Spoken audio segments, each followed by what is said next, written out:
Pithapuram party incharge వర్మకి Chandrababu Naidu గారు TDP మీటింగ్లో strong counter ఇవ్వడం అయితే జరిగింది బహిరంగంగా. మనందరికీ తెలుసు, మొన్నటికి మొన్న పిఠాపురం నియోజకవర్గంలో జనసేన పార్టీ వర్సెస్ టీడీపీకి మధ్య జరిగినటువంటి ఫ్లెక్సీ వివాదం ఏ రేంజ్లో సోషల్ మీడియాలో వైరల్ అయింది. ఈ విషయము అటు టీడీపీ అధిష్టానం దృష్టికి, ఇటు జనసేన పార్టీ అధిష్టానం దృష్టికి వెళ్లడంతో పెద్ద ఎత్తున చర్చనైతే నడుస్తుంది. ముఖ్యంగా పవన్ కళ్యాణ్ గారి నియోజకవర్గంలో ఇలా జరగడాన్ని చంద్రబాబు నాయుడు గారు తీవ్రంగా పరిగణించినట్టు తెలుస్తుంది. వర్మకి ఫోన్ చేసి అదే రోజు స్ట్రాంగ్గా కౌంటర్ ఇచ్చి మందలించడం జరిగింది ఫోన్లోనే. అయితే ఈ రోజున ఇంకా ఏ నియోజకవర్గంలో కూడా ఇలాంటి జరగకూడదనే ఉద్దేశంతో మరొక్కసారి చంద్రబాబు నాయుడు గారు అయితే స్ట్రాంగ్ కౌంటరు మీటింగ్లోనే పబ్లిక్గా ఇవ్వడం అయితే జరిగింది.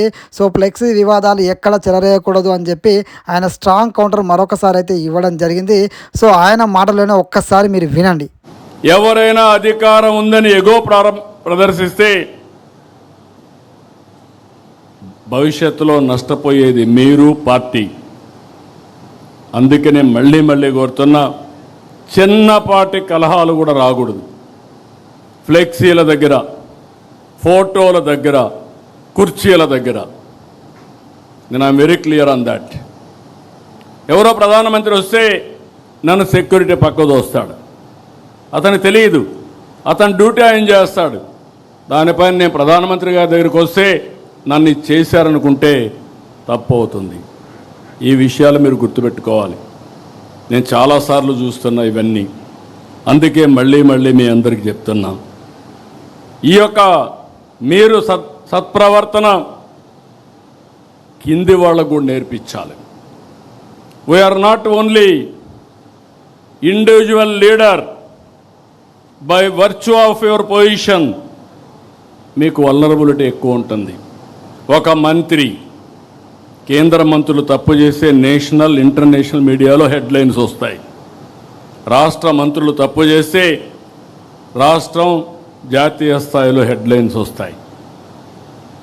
ఏదైనా ఒక ఎమ్మెల్యే కానీ ఒక ఎంపీ తప్పు చేస్తే అదే స్థాయిలో ప్రొజెక్షన్ వస్తుంది. ఈ విషయాలు మనం గుర్తుపెట్టుకోవాల్సిన అవసరం ఉంది.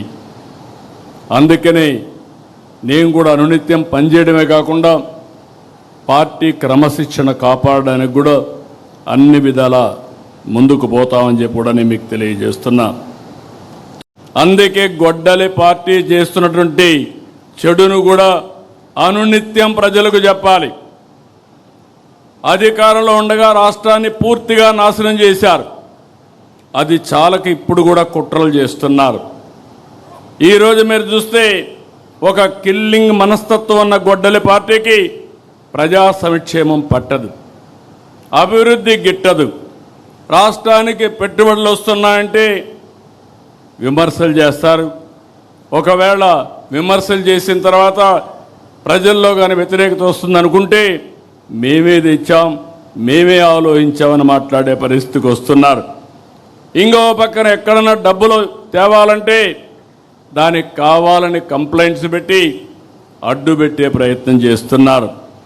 ఇంకొక పక్కన మనం చేసే అభివృద్ధి చూస్తే దేశంలో మొట్టమొదటిసారిగా 25-26లో 25.3% పెట్టుబడులు ఆంధ్రప్రదేశ్ రాష్ట్రానికి వచ్చాయంటే అది మన మీద ఉండే నమ్మకం. దీంతో వీళ్ళకి ఫ్రస్ట్రేషన్ మొదలైంది. ఎక్కడికక్కడ నిధులు రాకుండా తప్పుడు ఫిర్యాదులు చేయడం, కోర్టులో పిటిషన్లు వేయడం, ఈ కుట్రలకు కుతంత్రాలకు కాలం చెల్లింది. సమర్థవంతంగా ఎదుర్కొనే శక్తి ఎన్డీఏ గవర్నమెంట్కి ఇక్కడ ఉంది. ఇంకొక పక్కన మీరు చూస్తే ఆ పార్టీకి ఒక ఓసీడీ పట్టుకునింది. నేను మామూలుగా చెప్పడం లేదు ఈ మాట. అబ్సెసివ్ కంపల్సివ్ డిజార్డర్, ఇది ఒక వ్యాధి. ఆ వ్యాధిని అందరికీ అంటగట్టడానికి చూస్తున్నాడు పార్టీ మొత్తం. అబ్సెసివ్ కంపల్సివ్ డిజార్డర్ అది ఈరోజు క్రెడిట్ చోరీ డిజార్డర్గా కూడా తయారైన అందులో భాగమే ఇది. మీరు అందరూ అనుకుంటున్నారు ఒక జబ్బు ఉండే వ్యక్తి, చాలామందికి మెంటల్ ఇల్నెస్ వస్తూ ఉంది ఇప్పుడు. ఆ మెంటల్ ఇల్నెస్లో భాగమే ఓసిడి. అలాంటి వాళ్ళకు ఏది పట్టుకుంటే అదే, దేన్ని లెక్క పెట్టుకోరు. వాళ్ళ ఆశయాలకు అడ్డంగా ఎవరైనా వస్తే ఎంతకన్నా తెగాయించే పరిస్థితి వస్తుంది. వాళ్ళని ఇదే మరిగా మనం వదిలేస్తే ఇప్పుడు జరిగిన సంఘటనలు కూడా మనం గుర్తుపెట్టుకోవాలి. మనం వదిలిపెడితే దేశానికి స్వాతంత్రం తేవడానికి మేమే ఆలోచించామని కూడా చెప్తారు. అది నమ్మతారని కాదు, వాళ్ళ మనస్తత్వం. ఇంకో పక్క మీరు గుర్తుపెట్టుకోవాలి, సింధూరుకు కూడా డ్రోన్ ఆలోచన నేనే ఇచ్చానని చెప్పే పరిస్థితికి వస్తారు. ఫేక్ ప్రచారంతో ఒక పటిష్టమైనటువంటి యంత్రాంగాన్ని ఎస్టాబ్లిష్ చేశారు.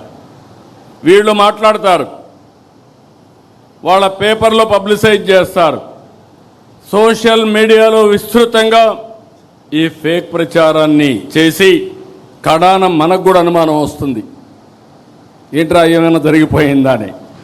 తెలుగుదేశం పార్టీ ఆశయాలకు పవిత్ర లక్ష్యాలకు కట్టుబడి ఉంటూ పార్టీ సభ్యునిగా క్రమశిక్షణతో ప్రజాసేవాభావంతో మనస వాచ కర్మేణ నిరంతరం పాటుపడుతూ నిస్వార్థంగా అవినీతి అక్రమాలకు పాల్పడకుండా